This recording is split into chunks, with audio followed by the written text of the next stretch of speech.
Why was she laughing when 6 fighter jets had locked their radars on her? The enemy commander's voice had echoed through the open radio, smug and certain. 1 Apache against 6 fighters. This will be over in 30 seconds. And then came her answer, sharp and almost playful, a laugh, cold as steel cutting through static. They thought she was bluffing. They didn't know who she was. Her name was Alexandra Riley. Most called her Alex. To some in the 101st Airborne Division, she was Captain Riley, Apache pilot, 29 years old, decorated but not flashy, known for keeping her head low after missions. But to the men who fought beside her, the ones who whispered her call sign in mess halls and briefing tents, she was Reaper, the pilot who did not run, the one who turned fear into calculation. Yet here she was, facing 6 jets alone, and instead of retreat, she gave them laughter. That moment, the sound of it would echo in their cockpits long after the first fireball lit the sky. But her story didn't begin there at altitude, against impossible odds. It began long before, on cracked concrete runways, in the hands of a father who refused to teach her that helicopters were prey. Alex had grown up in shadows of whirring blades. Her father, Colonel James "Ghost" Riley, had been one of the Army's most daring helicopter pilots, a man who believed in rewriting the rules, in daring the impossible. 7 years before, he'd been killed in Iraq. But his legacy was alive, buried not in medals or plaques, but in Alex's memory of every lesson, every weekend, every word he'd spoken to her when she was still a teenager trying to keep pace with his relentless drills. "Baby girl," he'd told her once, standing on an empty airfield as the sun bled orange against rotor wash. "Everyone thinks helicopters are sitting ducks, slow, fragile, always needing protection. That's the trap. That's the weakness you can turn against them. Because when the enemy expects you to run and instead you fight back, you become something they never saw coming." She had believed him. More than that, she had become his theory. While others played in malls or parks, she was studying flight footage, analyzing radar arcs, and tracing her fingers across maps, plotting impossible ambushes. Other teenagers learned how to drive cars. She learned how to disappear behind ridgelines, how to mask heat signatures, how to wait silent until prey exposed itself. Her father wasn't teaching her to survive. He was teaching her to hunt. By the time she entered West Point, majoring in aerospace engineering, she was already different. Her instructors called her brilliant, but puzzling. Why did a cadet destined for helicopters spend nights studying fighter engagement envelopes, or memorizing the weaknesses of MiG-29s and Su-27, aircraft she would never fly? No one understood. Not then. She wasn't preparing for the curriculum. She was preparing for the moment no one else saw coming. Even in flight school, she bent rules not recklessly, but intentionally. She pushed Apache into maneuvers the manuals warned against, practiced missile evasion profiles never taught in classes, and spent extra hours in simulators experimenting with reversals, terrain masking, and altitude games that most helicopter pilots never considered. She wanted to know the limits, not just of her machine, but of herself. But there was something else, something her fellow pilots never saw. Behind the discipline and determination lived a quiet ache. Her father hadn't just been a teacher, he'd been her anchor. And when he was gone, the silence pressed heavy. Every time she strapped into a cockpit, she felt him there, a ghost in her ear, whispering reminders of lessons, but also asking the question she still carried. Can you be what I never lived long enough to prove? It wasn't medals she chased. It wasn't glory. It was a conversation unfinished, a daughter still trying to answer her father. Her first deployment was in Syria, part of Operation Resolute Shield. Other pilots flew in tight formations, guarded by fighters overhead. She preferred solitude, danger, and skis where failure was death. She was young, but already there was a hunger in her. Something people mistook for recklessness. But it wasn't recklessness. It was clarity. If soldiers on the ground needed her, she would not weigh the risk. That was when she earned her call sign. A Marine patrol had been ambushed, their armored convoy shredded by hidden enemy guns. Alex dove in alone, strafing and firing until the valley itself trembled. By the time it ended, she'd not only destroyed the armored column but had taken down 2 enemy helicopters in air-to-air combat. No one believed the after-action report, until the gun camera footage circulated, until a hardened F-16 pilot wrote one line: "Riley doesn't fly her Apache. She hunts with it." From then on, whispers followed her. Some called her a danger to herself. Others saw her for what she was becoming, a pilot unbound by old doctrine, carving a new one with each impossible flight. Still, even legends carry scars. When she lay awake at night staring at barracks ceilings, she replayed mistakes no one else remembered. The near misses, the calls she almost didn't make in time, the lives she couldn't save. For every soldier who thanked her, there was a silence she could not quiet, the weight of her father's unfinished mission, the pressure to prove his theories not in simulation, but in blood and sky. That weight pressed hardest on the night everything changed. The mission had begun like dozens before it. Close air support for a 6-man Special Forces team gathering intel along the Syrian-Turkish border. Routine, predictable, even boring in its planning. The team, call sign Ranger 7, was embedded deep in contested terrain, feeding back imagery of suspected weapons shipments. Nothing unusual. Nothing that suggested disaster was minutes away. But wars turn on betrayal. A local informant sold their position. Suddenly, Ranger 7 wasn't hidden. They were trapped, pinned down in a rocky valley, outnumbered 10-1, ammunition running dry. Overlord, the mission commander, came over her headset. "Reaper, multiple enemy aircraft inbound. Return to base. Now." His tone was sharp, final. He wasn't asking, he was ordering. Alex's eyes flicked to her tactical display. She saw the 6 soldiers below, hemmed in, cut off from extraction. She saw the signatures in the sky, fighters, 6 of them already inbound, minutes from contact. And she saw the distance to the nearest friendly jets, 20 minutes, too late. She pressed the transmit button. Her voice was calm, but beneath it throbbed something heavier. "Negative, Overlord. I've got Americans in contact. I'm not abandoning them." The reply was instant, angry. "Reaper, you're an attack helicopter. You cannot engage fighters. That's suicide." But she wasn't listening anymore. Her fingers slid across the weapons panel. 16 Hellfires, 1,200 rounds of 30, 4 Stingers most pilots never touched. And in her memory, her father's words: "When you're outnumbered and outgunned, the only advantage you have is doing something they don't expect. Make them fight your battle, not theirs." The radio from the ground team broke in, chaos and desperation bleeding through static. "Wounded men. Ammunition almost gone. 15 minutes, maybe less." She exhaled once slowly, the way her father had taught her. Fear was natural, but it was a tool. Fear sharpened. Fear reminded you to act clean, precise. Fear meant you still cared about the ones depending on you. Through her targeting system, the enemy came into focus. 6 fighters in perfect formation, textbook, confident. They thought they were hunting prey. And that's when their leader's voice boomed across the net. "1 Apache against 6 fighter jets. This will be over in 30 seconds." Silence followed. Even Ranger 7's frantic calls fell quiet for a heartbeat. Then she pressed her mic. Her voice was steady, almost amused, and she laughed. It wasn't bravado. It wasn't arrogance. It was the laugh of someone who had lived her entire life preparing for this moment, and now, finally, it was here. "Gentlemen," she said, her tone like a blade sliding free, "you just made a very big mistake." What made her so calm, when every calculation said she was already dead? The enemy jets were closing fast, 6 predatory signatures painted bright on her display, their formation flawless, their arrogance obvious. They had fought helicopters before. They thought they knew how this would end.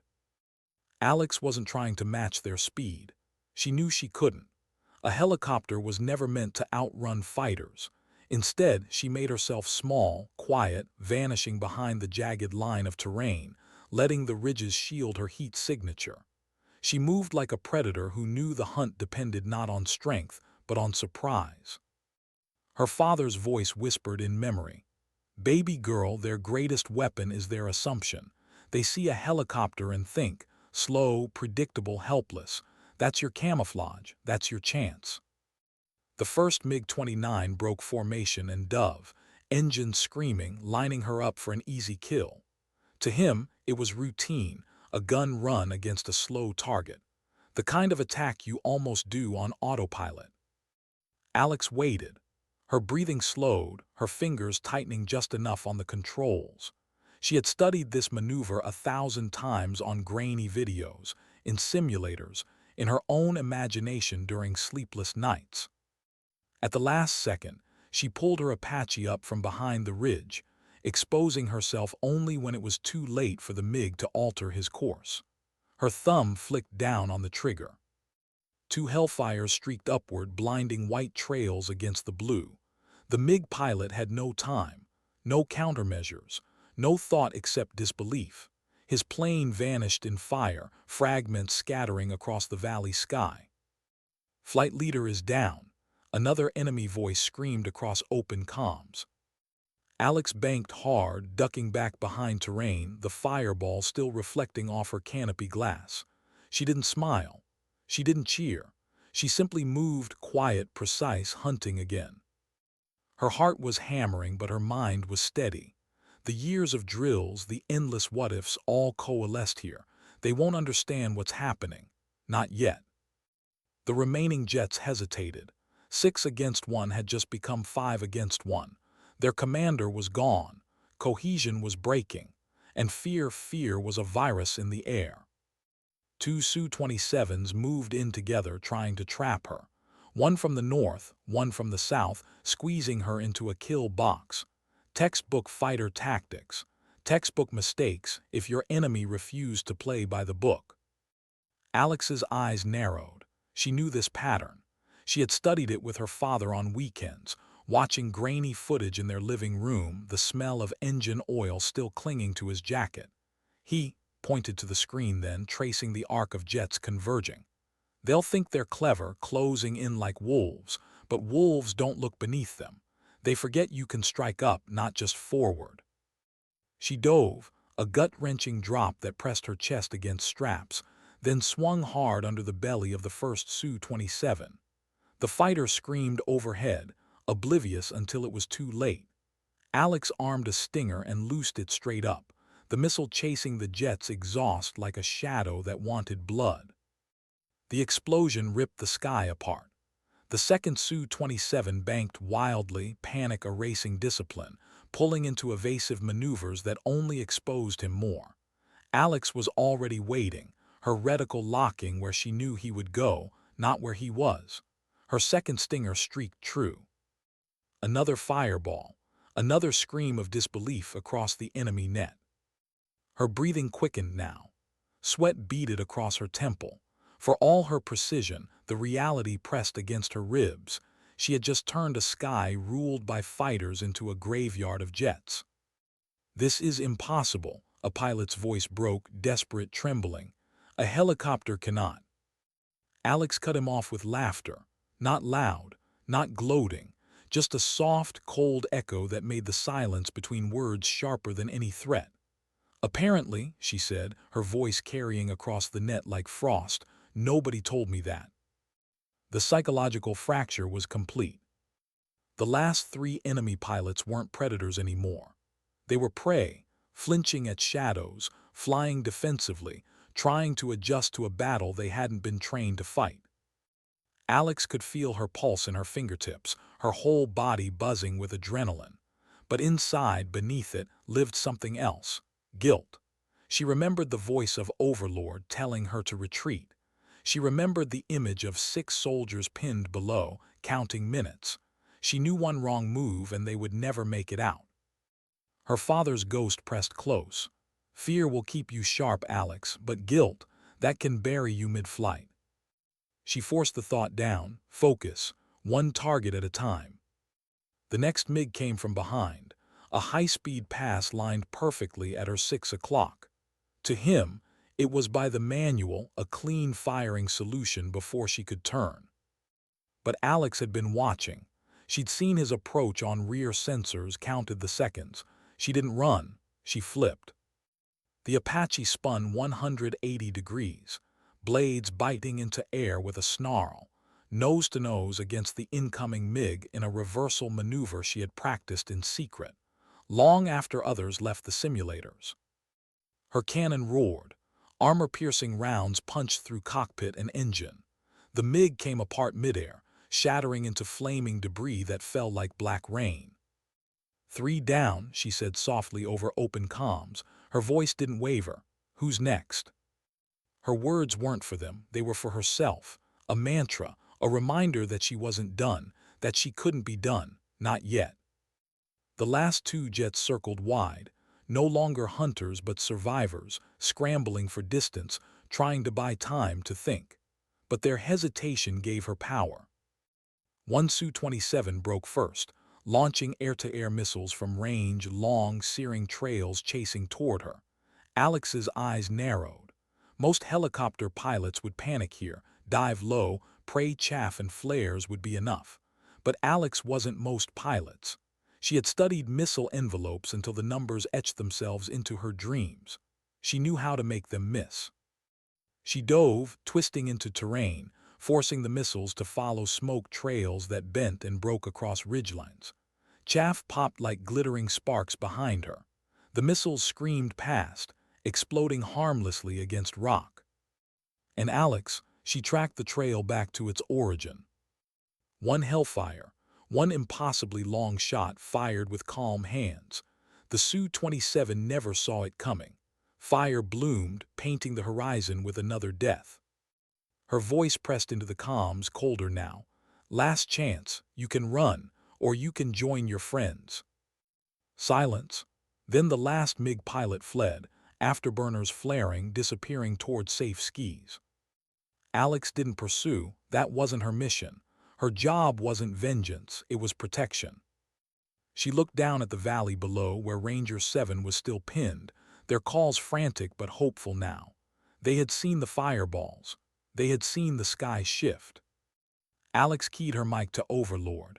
Her voice was steady, but her hands trembled just slightly on the controls. "Overlord, this is Reaper. Airspace is clear. Proceeding with close support." There was no answer for 30 seconds, just silence, the kind of silence where disbelief breathes. Finally, the commander's voice came back, thick with shock. "Reaper, did you just shoot down 5 fighters?" Alex closed her eyes for one brief second, her father's face flashing in memory, the lessons, the years of doubt, the loss that had built her into this moment. She opened them again, steady. "Confirmed," she said. 5 down, 1 fled." She wasn't smiling. She wasn't proud. She was tired and she wasn't done. 6 soldiers were still alive because she had refused to leave, and now she had to finish the job. She turned the Apache toward the valley, weapons armed, her voice cutting through to Ranger 7. "Hold tight, Reaper's coming." And in that moment, with the echoes of jets burning behind her, she felt both more alive and more haunted than she ever had. How long could 6 men hold against an army without her? The gunfire below was frantic, echoing up the canyon walls in uneven bursts. Ranger 7 had been reduced to desperation, conserving rounds, dragging their wounded through dust, taking cover behind rocks that chipped apart with each impact. Their voices on the radio were tight, short, clipped with the sound of men who were fighting because surrender wasn't an option. Alex leveled her Apache over the valley. The sky behind her still smoked with the debris of fallen jets, but there was no time to think about it. No time to process that she had just done the impossible. 6 soldiers were still alive only because she hadn't walked away, and they were running out of minutes. She dropped lower, the rotors biting at the thin air, the ground rising fast to meet her. Dust billowed in her wake. Her HUD painted red outlines across the valley floor, enemy vehicles moving in, clusters of fighters pouring forward like a tide. Her hand brushed the photo of her father tucked in her flight suit. For a heartbeat, she thought of what he would say if he could see her now. Would he be proud? Or would he remind her of the danger, the razor-thin line between brilliance and recklessness? She pushed the thought aside.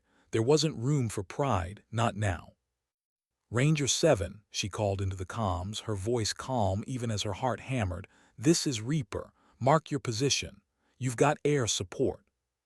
The ground team leader's reply cracked through static disbelief in his tone. Reaper, Jesus, we thought you were gone. We've got 2 wounded, low ammo. Enemies closing from the east and north. We're not gonna last. Copy, she said, not while I'm here. Her finger squeezed the trigger. The 13 cannon erupted, stitching fire across the eastern ridge. Rocks and men tore apart beneath the roar. The hellfires followed, slamming into armored vehicles that had been pressing toward the valley floor. Explosions shook dust into the air until the sky looked bruised. Below, the Special Forces soldiers raised their heads for the first time in hours. The sound of death closing in had been replaced by something else. The wrath of a lone helicopter that should have been too late, too outnumbered, too weak to matter. Alex swung wide, circling like a hawk. Every pass was measured, every shot exact. Years of study of obsessing over angles and trajectories had prepared her for this moment. Where most saw chaos, she saw geometry. Each missile wasn't just firepower, it was placement, timing, rhythm. Her breathing slowed into a steady cadence. Fire, turn, fire again. The world shrank into lines, angles, arcs of destruction. Reaper, this is Ranger 7. East side clear. We're moving. She nodded though they couldn't see her. Copy, I've got your path. The enemy wasn't breaking yet. More forces poured in like ants from a shattered nest. But Alex refused to let them close. Her cannon barked again, shredding machine gun nests. Rockets streaked out, slamming into mortar teams setting up along the ridgeline. Every time she pulled the trigger, she thought of the 6 men below, dragging their wounded, praying for minutes. And every time she thought of her father of nights when he had sat across from her with maps and whispered, "One day, Alex, there will be no one else. Only you, and that's when you decide who lives." Her hands trembled once, just once, because it wasn't theory anymore. It was blood. It was men she'd never met, trusting her not to falter. The valley burned. Enemies scattered, stumbling under the relentless barrage. Over comms, Ranger 7's leader spoke again, his breath ragged. Reaper, this is actual. We've got visual on the exfil point, but they're covering the approach with heavy fire. We can't get through. Alex checked her loadout. Ammunition low, missiles fewer, but enough to finish. She rose higher, exposing herself deliberately, drawing enemy eyes and fire. Bullets streaked upward, tracers clawing at the sky. For a moment, the air around her cockpit glittered with death. Her father's voice again, calm in her head. Sometimes you bait the enemy. Make them look at you, not the ones you're saving. Alex angled the nose down, unleashed the last of her rockets. Fire erupted across the exfil path, tearing apart the dug-in positions that had pinned Ranger 7 for hours. She raked her cannon across what was left until the feed went dry, smoke curling from the barrels. The radio lit with urgent voices. Go, go, go!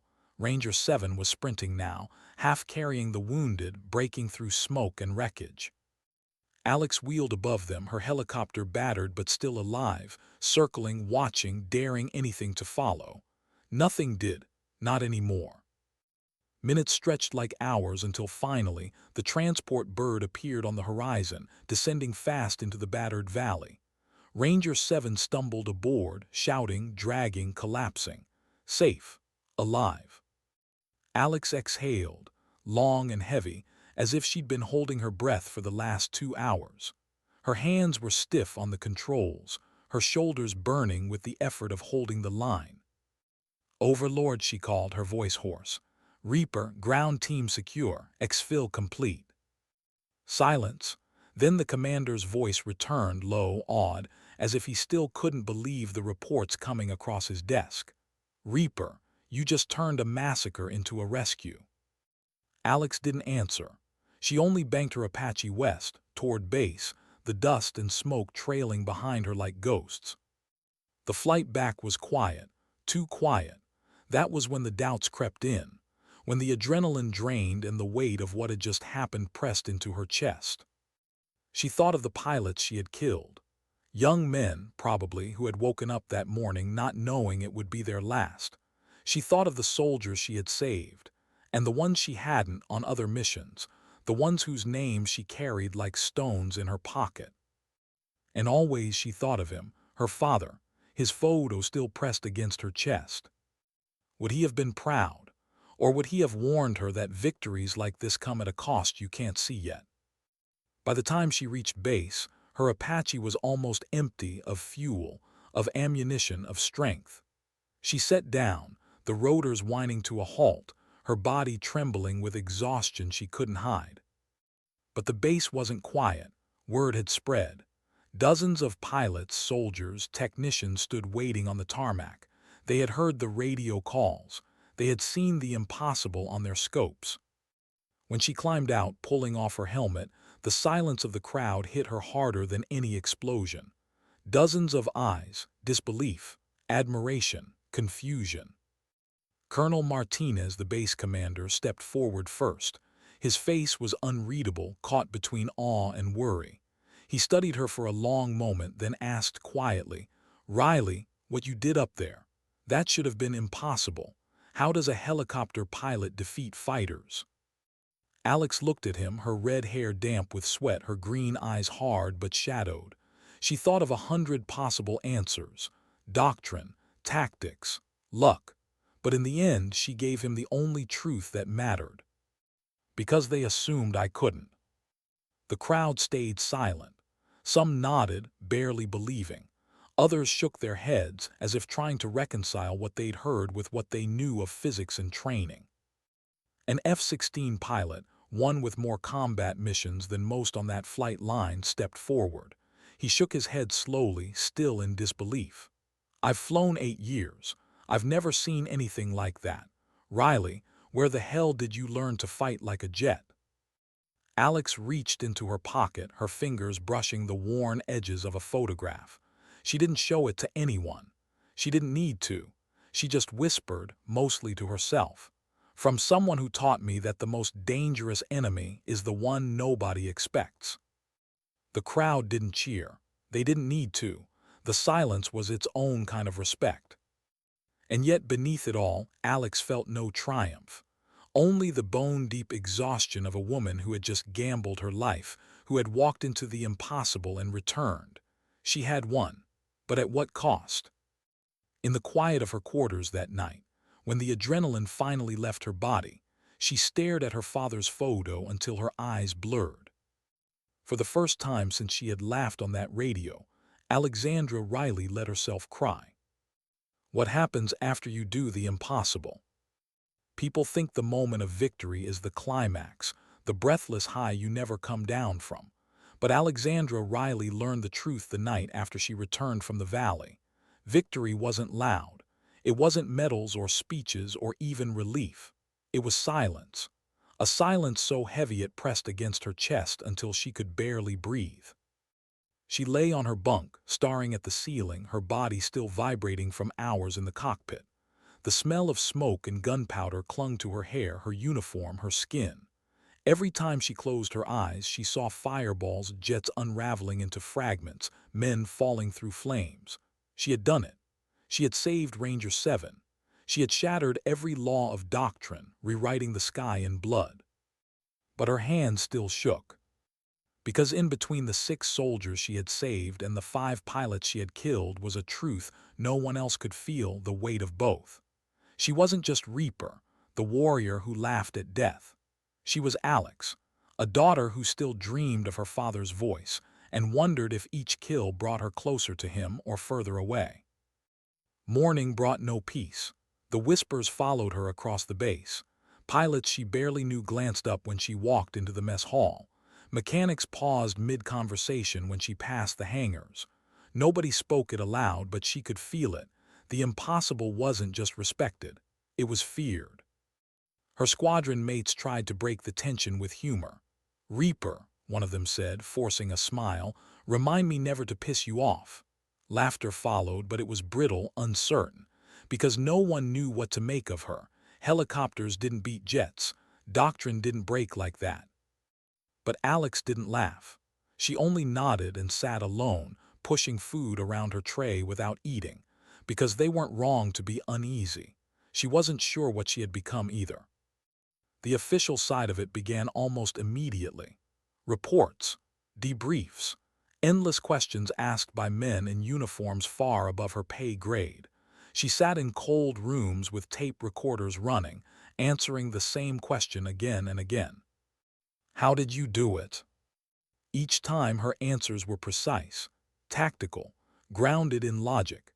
She explained about terrain masking, missile envelopes, reversal maneuvers, surprise factors. She talked about pilot psychology, about how overconfidence could be weaponized. But beneath the rehearsed answers lived a truth she didn't give them, her father. The weekends of impossible drills, the way he had taught her to see not what was, but what could be. That part stayed hidden, like a classified file inside her own chest. The reports piled up. Analysts tore apart her flight data. Some declared her actions reckless, the luck of a desperate pilot who had survived by chance. Others argued she was a tactical innovator whose methods demanded study.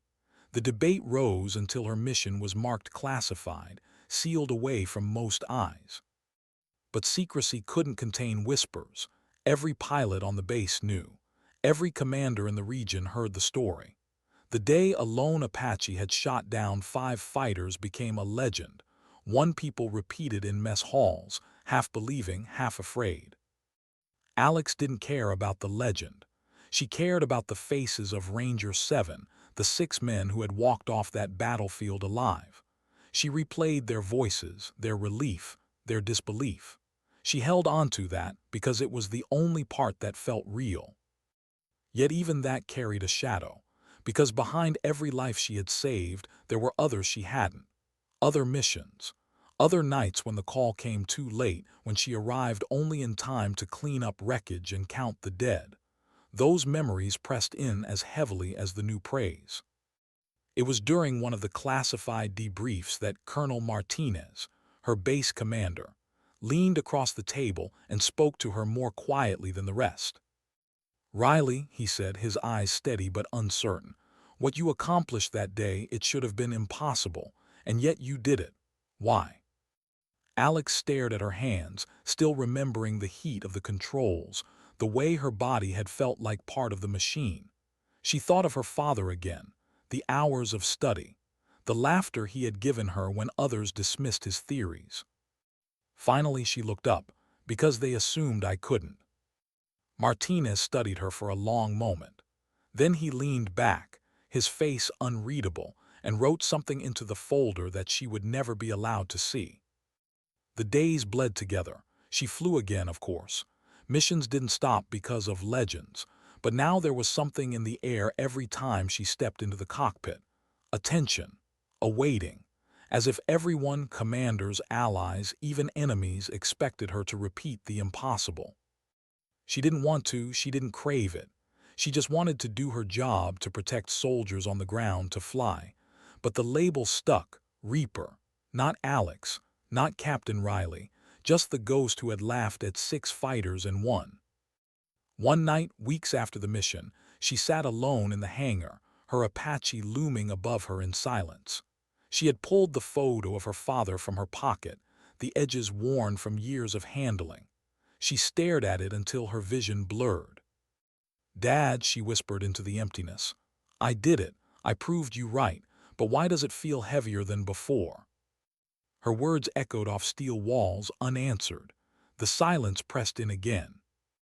It was in that silence that the orders came. Reassignment, immediate. Her name had reached desks she had never imagined. The Pentagon, classified programs. Commanders who saw in her not just a pilot but proof of something bigger. When Colonel Martinez handed her the orders, his expression was complicated, pride mixed with something like sorrow. "You're being transferred," he said. "Experimental command. They want you to develop what you've demonstrated." Alex blinked at the paper, at the words that spelled a future she hadn't imagined. "Sir, I thought I was just a helicopter pilot." Martinez's smile was thin, almost weary. "After what you did, Captain, you're not just anything anymore. You've redefined aerial warfare, and now the Army wants you to teach others."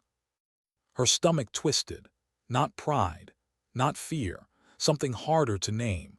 She thought of her father again, the man who had believed helicopters could be predators, who had died before anyone believed him. Maybe, she thought, this was his legacy living through her, maybe. But she also thought of the silence in her room at night, of the faces of enemies burned into her memory, of the laughter she had used to mask fear on the radio. Was this legacy or burden? She didn't know, not yet. That night she walked the airfield alone. The stars stretched above, cold and indifferent. Her Apache sat silent in the moonlight, its rotors still. For the first time she realized she might never fly it again. Her hand brushed the fuselage, a silent goodbye.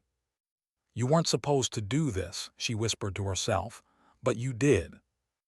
In the distance, she could hear laughter in the barracks, life continuing, men and women unaware that something fundamental had shifted in the doctrine of war. Alex turned away, her father's photo pressed tight in her hand. Sometimes victories don't feel like triumphs. Sometimes they feel like doors closing behind you, pushing you toward a future you never asked for. And as she walked back into the shadows of her reassignment, Alexandra Riley understood a truth deeper than tactics, deeper than doctrine. Once you prove the impossible, you no longer belong to yourself. You belong to the legend. Why did they look at her like she was a myth, not a woman? Alexandra Riley stood in a polished briefing room hundreds of miles from the battlefield, her uniform crisp, her hair pulled back tight. Around her sat men and women in flight suits, pilots who had been pulled from elite units across the Army. Their eyes tracked her with curiosity, skepticism, sometimes open defiance. The orders in her hand were simple enough.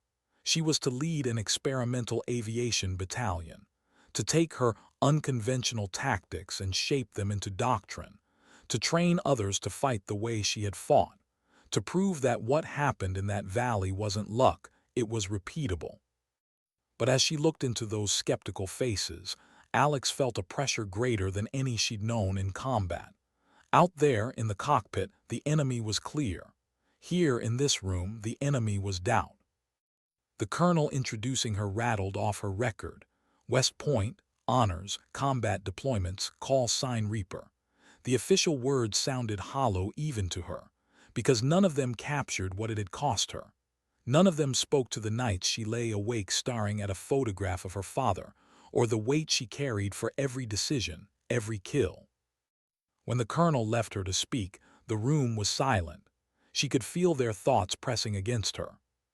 How can a helicopter pilot teach us about air-to-air combat? Was it luck? Was it staged? Does she even belong here? Alex didn't try to impress them. She didn't boast. She only asked a question. "How many of you," she said softly, her voice carrying in the stillness, "have ever been told something was impossible?" Hands shifted, eyes flicked away. A few nodded reluctantly. She let the silence stretch. "I was told that helicopters couldn't fight jets, that if fighters came I had one choice: run, hide, survive long enough for help to arrive. And for years I believed it, until the day 6 Americans were about to die and I realized that running wasn't an option, so I fought." Her words hung there, no theatrics, just truth. "You don't have to believe me," she added, her tone sharpening. "You only have to believe that one day you might face a moment where the impossible is the only choice left, and when that day comes you'll need more than manuals. You'll need to think differently." Some heads nodded, others remained skeptical, but at least they were listening.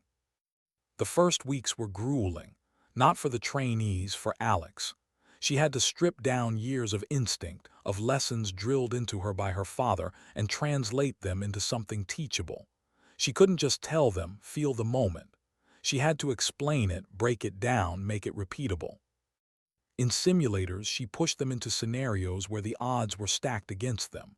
Fighter threats, missile envelopes, ambushes from the sky. Pilots cursed under their breath, failing again and again. "This isn't how helicopters are supposed to fight," one of them muttered after a brutal session. Alex's response was quiet but sharp. "Tell that to the pilots who thought I couldn't shoot them down." She wasn't trying to humiliate them. She was trying to break their faith in doctrine, because doctrine had nearly killed Ranger 7. Doctrine had said retreat. Doctrine had said abandon them. Late at night, when the hangars went quiet, Alex walked alone among the silent Apache lined up in the moonlight. Her father's ghost walked with her. "Baby girl," she could almost hear him whisper, "it's not enough to prove it once. You've got to make it a language others can speak." But she struggled, because she wasn't a teacher. She was a fighter. Her instincts had been born in blood and fear, in a single mission where failure meant death. How could she give that to others without breaking them? The weight grew heavier each day. The trainees respected her skill, but some still doubted her methods. A few resented her entirely, whispering that she was only here because of a freak mission, a legend blown out of proportion. And Alex, though she never showed it, carried her own doubts. Was it luck? Had she been one heartbeat away from failure the whole time? Did she deserve to stand here, teaching others, when she herself still woke at night with shaking hands? One evening, a young pilot approached her after drills. His name was Davis, barely out of flight school, eager but raw. His voice trembled when he spoke. "Ma'am, is it true that you weren't afraid up there, that you laughed?" Alex studied him for a moment. His eyes reminded her of herself at that age, hungry, desperate to believe in something bigger. She shook her head slowly. "I was terrified every second, but fear doesn't mean weakness. Fear means you care enough to fight. The laugh, that wasn't because I wasn't afraid. It was because I knew something they didn't, and sometimes that's all it takes." The young pilot nodded, as if a weight had lifted from him. And Alex realized something then. Maybe her role wasn't to make them into her. Maybe it was to show them that fear and doubt weren't enemies. They were tools. Weeks turned to months. Slowly, the pilots began to change. Their maneuvers grew sharper, their instincts quicker. They began to think not like prey, but like predators. The first time one of her trainees successfully executed a reversal maneuver against a simulated fighter, Alex felt something she hadn't in a long time: hope. Not for herself, but for what might come after her. But hope came with its shadow, because each success reminded her of the day in the valley, of fireballs and screams, of how close it had all come to ending differently. She wondered if she was preparing these young pilots for brilliance, or for burdens they weren't ready to carry. One night, she found herself writing a letter she would never send. "Dad," she began, "they want me to teach them what you taught me, but it doesn't feel like teaching. It feels like handing them a weight I still don't know how to carry myself. I proved you right, but sometimes I wish I hadn't, because proving you right means others will be asked to do the same, and I don't know if that's fair to them." She folded the letter and tucked it into her journal, a secret she would keep the way she had kept his memory, close but hidden. Because legends don't admit doubt. Legends don't falter. Legends don't cry in the dark when no one is watching. And yet, Alexandra Riley was not just a legend. She was a woman, caught between the myth others believed and the truth she lived. As weeks passed, the Army pressed harder. They wanted results, doctrine, reports to justify her unit's existence. Her pilots needed to prove in controlled exercises what she had proved in war. The pressure built. Commanders demanded progress. Trainees demanded clarity. And Alex, caught in the middle, felt the walls closing in. She thought often of the day she laughed over the radio, when fear had felt like fire in her chest. She thought of Ranger 7, alive because she hadn't run. And she thought of the pilots she had killed, the ones whose families would never know her name but would curse it in silence. Late one night, staring at the rows of Apache in the dark hangar, she whispered to herself, "Was it worth it?" The question hung there, unanswered, heavier than the sky itself. Why was failure more terrifying here than in war? In combat, Alex had known the stakes, life and death, clear and merciless. But in the training halls of the experimental program, the stakes felt heavier in a different way. Here, she wasn't just risking herself. She was risking the future of every pilot who would ever climb into an Apache cockpit. The walls were lined with men in polished uniforms, commanders with decades of service. They didn't see her as a savior. They saw her as a question mark, a disruption, a young major whose single mission had broken doctrine in a way they weren't sure they wanted broken. One morning, she stood before them as they played back simulator footage of her trainees. Red markers lit the screens, failed maneuvers, simulated losses, pilots crashing virtual Apache into the dirt while trying to execute her reversal tactics. A general's voice cut through the room, sharp and cold. "Major Riley, your pilots are failing 90% of these drills. Your methods aren't working. We're wasting time and resources on fantasies." Alex's jaw tightened. They're failing because they're unlearning doctrine that's been drilled into them for years. It takes time to break habits. "Or it takes miracles," another officer muttered, not bothering to hide his contempt. "And miracles can't be trained." She wanted to fire back, to tell them that miracles were just the name people gave to work no one else was willing to attempt. But she bit it back, because anger wouldn't save her program. Results would. She walked back into the simulator bays that night, the glow of screens painting her face in cold light. Her pilots were exhausted, sweat-soaking flight suits as they climbed out of their cockpits after another string of failures. Frustration hung in the air. One of them, Lieutenant Hale, pulled off his helmet and shook his head. "Ma'am, with all due respect, this isn't working. We're not you. You pulled off the impossible out there, but we can't. Not like you." The words cut deeper than he knew, because they echoed her own fears. She wasn't sure if what she had done could be taught, or if it had only ever been hers, a moment forged from grief, instinct, and desperation. But she couldn't let them see that. Legends don't bleed. Alex stepped forward, her voice calm but firm. "You think I was born with this, that I strapped into a cockpit one day and knew how to kill fighters? No, I failed, over and over. My father drilled me until I thought I'd never get it right, and when I finally did, it wasn't because I was special. It was because I refused to accept that failure was the end of the story." The room was silent. Her voice had cracked just slightly at the mention of her father, and though she didn't mean to, the truth had slipped through. She leaned closer to Hale. "You're right, you're not me, and you never will be, but you don't have to be. You just have to be the pilot who, when told it's impossible, asks, 'What if it's not?'" Something shifted then, not a roar of belief, not sudden confidence, but a crack in the wall of doubt. Enough. Still, progress came painfully slow. Every simulator run was dissected by commanders who circled like vultures, waiting for her to fail. Every misstep was catalogued, every hesitation used as evidence against her. Then came the live-fire exercise. It was supposed to be the proof. Her pilots, 4 Apache, against simulated enemy fighters flown by seasoned Air Force jocks in training jets. The scenario was simple: survive 10 minutes, protect a mock ground team. Alex flew lead, her trainees in formation behind her. Sweat trickled down her back beneath the flight suit. She hadn't slept the night before, mind gnawed by doubt. If they failed here in front of the generals, the program would end. The enemy jets screamed in, diving with practiced precision. Her pilots broke formation too early, panic unraveling their discipline.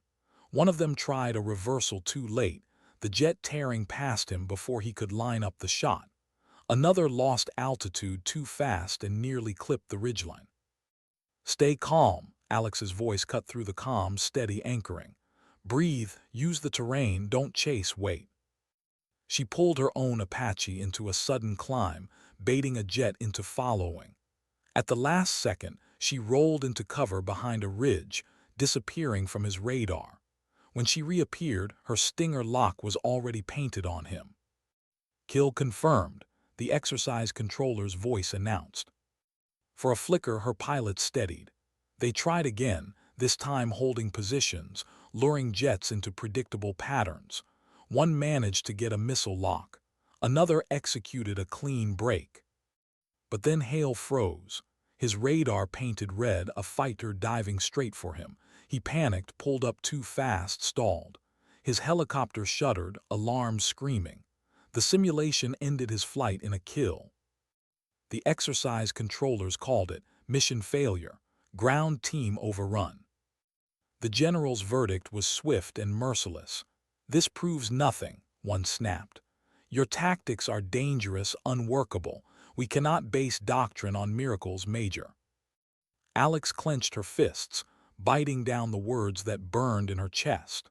She wanted to tell them that doctrine itself had failed, that Ranger 7 would be dead if she'd followed it, that the only reason they sat here arguing was because she had refused to run. But she held her tongue, because anger wouldn't save this. Later in the quiet of the hangar, Hale found her. His face was pale, guilt etched into every line. "Ma'am, I'm sorry. I cost us the mission." Alex looked at him, exhausted, the weight of command pressing heavy. "No, Lieutenant, you didn't fail me. You failed yourself. And that's the only failure that matters." His shoulders sagged. "Maybe I'm not cut out for this." She stepped closer, her voice dropping. "Neither was I, not at first. But you don't get to walk away just because it's hard. Because one day, out there, someone's life is going to depend on you not quitting." For a long moment, he said nothing. Then he nodded, the faintest ember of resolve lighting in his eyes. That night, Alex sat alone in her quarters, staring at her father's photo again. Her voice was barely a whisper. "Dad, I don't know if I'm making them stronger or breaking them. I don't know if I can give them what you gave me." The silence answered. But deep inside, she knew the truth. She couldn't give them her father. She could only give them herself, broken, doubted, relentless. And maybe that was enough. The program wasn't over yet. Command hadn't shut it down, not entirely, which meant she still had time.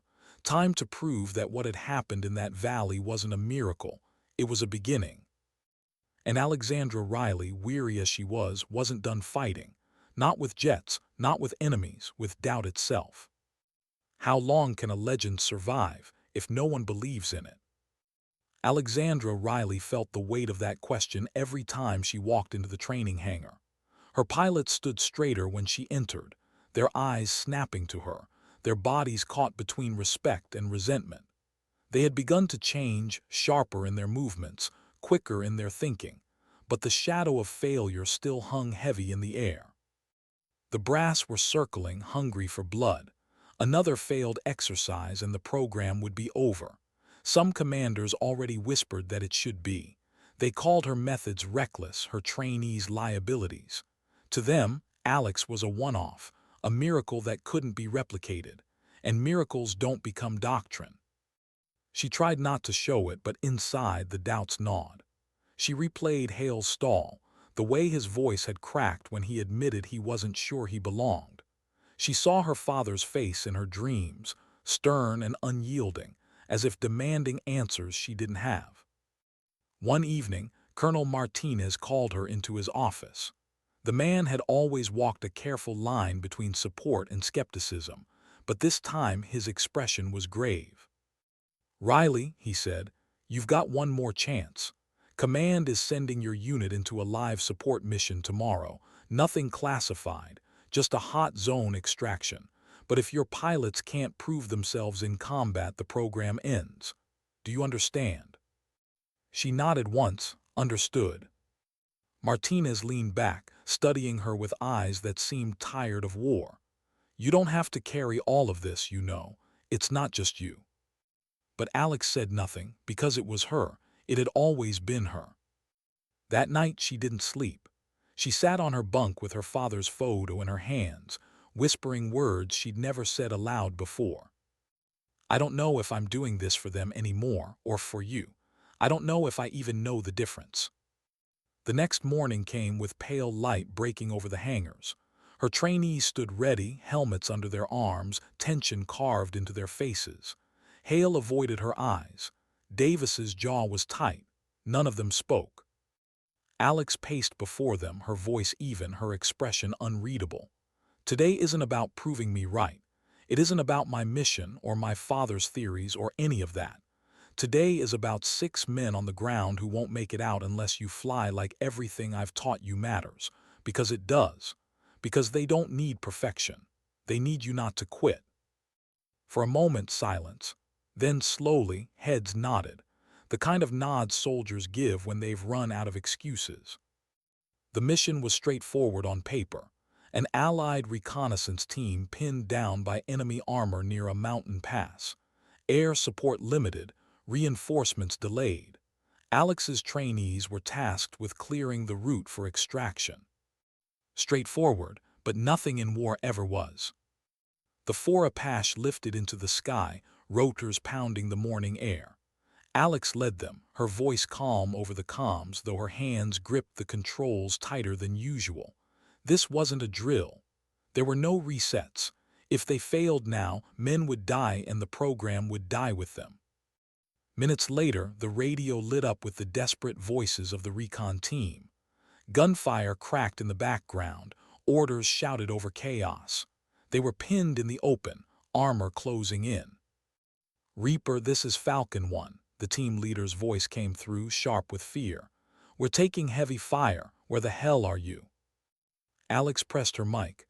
"Falcon, this is Reaper. Eyes on you. Hold tight." Her HUD painted the battlefield below. Enemy armor moving in columns, infantry scattered across the ridges. Too many targets for her alone. But this time, she wasn't alone. She took a breath. "All units, this is Reaper. Remember your training, use terrain, don't chase, control the fight." The trainees peeled off, moving into positions that mirrored the patterns they had drilled for weeks. Hale swung wide left, hugging a ridge. Davis took high ground. The others split the flanks. The first volley came from the enemy, tracer fire arcing into the sky, a wall of chaos meant to rattle them. Alex listened for the panic in her pilots' voices. It didn't come. Instead, Davis's voice cut through, steadier than she'd ever heard it. "Reaper, I've got armor moving on the east slope. Engaging." His hellfire streaked down, hitting clean. The explosion rippled across the valley. Hale followed, his cannon tearing into infantry lines, scattering them before they could flank. For the first time, Alex felt something sharp and dangerous stir in her chest: pride. The enemy regrouped, launching missiles toward the Apache. Alarms screamed in cockpits, but instead of panic, the trainees did exactly what they'd been taught. They used the ridgelines, masking themselves from radar, baiting the missiles into stone. "Fox 3 defeated," Hale said, his voice almost calm. "Re-engaging." Alex's lips pressed into a thin line. They were doing it. Not perfectly, not clean, but enough. Still, the fight wasn't over. A wave of armored vehicles rolled toward the recon team, their cannons already lining up. Alex Dove, her 30 cannon barking fire, tearing into the lead vehicle. The others followed her, their shots coordinated, covering each other's flanks. "Falcon, this is Reaper," Alex called. "Path is clear, move now." The recon team didn't hesitate. They sprinted through smoke and wreckage, dragging wounded, firing as they went. Alex and her trainees hovered above them, relentless, punishing anything that tried to break through. Minutes stretched, sweat-soaked flight suits. Ammunition ran low. But when the extraction bird finally swept in and the recon team climbed aboard, Alex heard the words she had been waiting for. "Reaper, Falcon, all safe, we're clear, thank you." Silence filled the comms after that, not because there was nothing to say, but because sometimes words aren't enough. When they landed back at base, the brass were waiting. Generals, colonels, analysts, all of them ready to dissect, to judge. Alex climbed down from her cockpit, her legs weak, her heart still hammering. Her trainees stood beside her, their faces drawn with exhaustion but alive, proud, unbroken. The same general who had dismissed her weeks earlier spoke first, his voice grudging. Effective operation, losses minimal, unexpected but effective. It wasn't praise, but it was enough. That night Alex sat alone again, the base quiet around her. She pulled out her journal, the one filled with unsent letters to her father. "Dad," she wrote, "today they proved me wrong. Not about the tactics, about the doubt. I thought maybe it was only me, but it is. They did it. They carried the weight. Maybe this isn't just our dream anymore. Maybe it's real." She closed the book, her chest tight with something she hadn't felt in months. Hoping. But hope, she knew, was fragile. And somewhere deep inside she also knew this. The world wouldn't let her rest.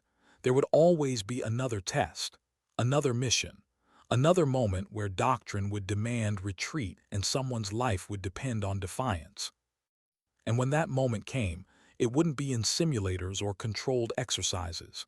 It would be in blood, fire, and sky. Why did the sky feel heavier this time?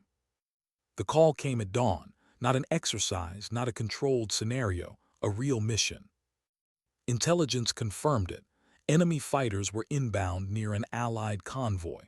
The convoy was trapped in a narrow desert pass, pinned by armor and artillery. Air Force support was too far away. It would be Alex and her unit, 4 Apache, her trainees, against whatever came. The commanders hesitated, their words clipped and doubtful. "Riley, this is live combat, if your pilots aren't ready." But Alex cut them off. "They are." She didn't raise her voice. She didn't argue. She simply believed. And for the first time, she wasn't lying to herself. They lifted into the sky, rotors pounding, the morning sun rising blood-red against the horizon. In the cockpit, Alex's hands moved steady on the controls, but inside her chest was tight. She knew this wasn't just a mission. This was the question answered.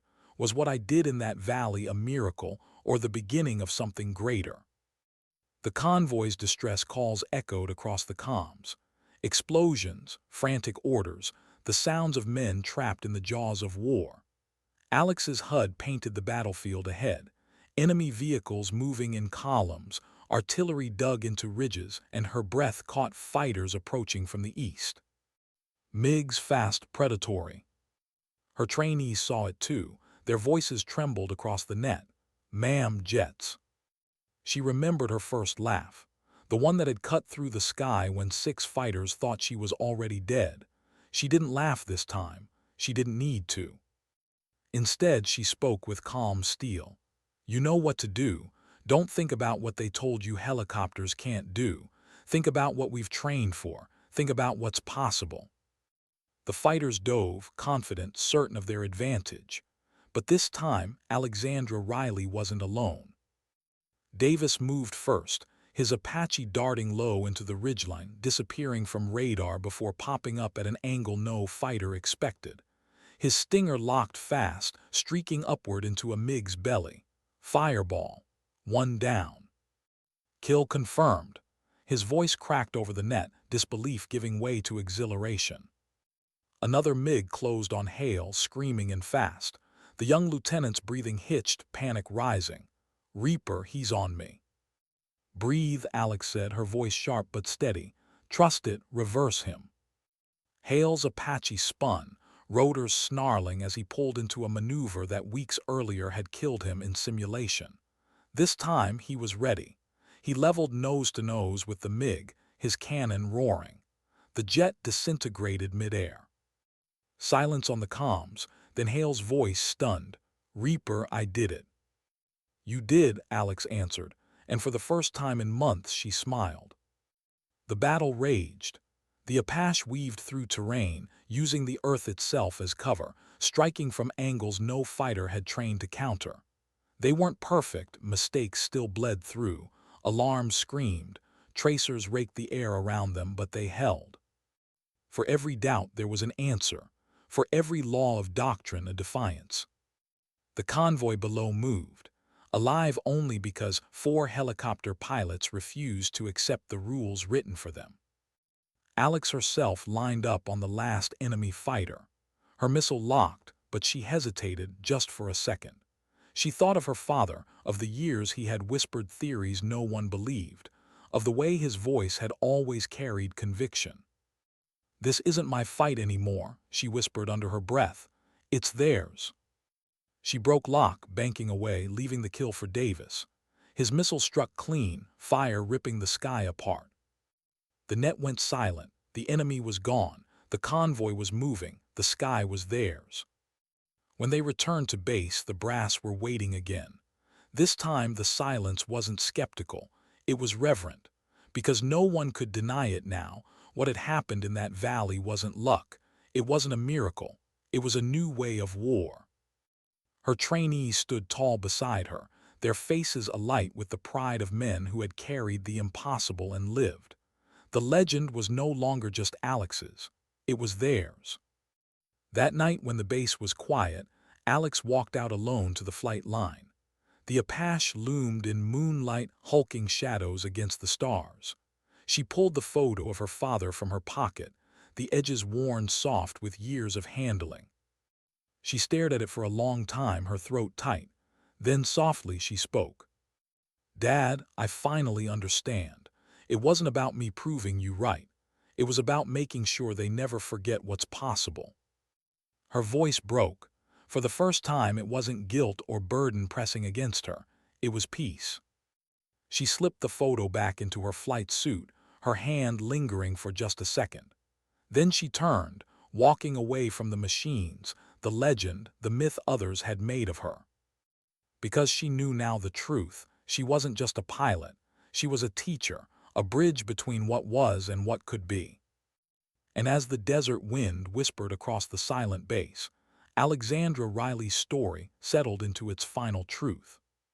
Sometimes strength isn't in the fire you unleash, but in the fear you refuse to run from. Sometimes legacy isn't in the medals pinned to your chest, but in the lives that carry your lessons forward. And sometimes dignity doesn't speak. It simply acts.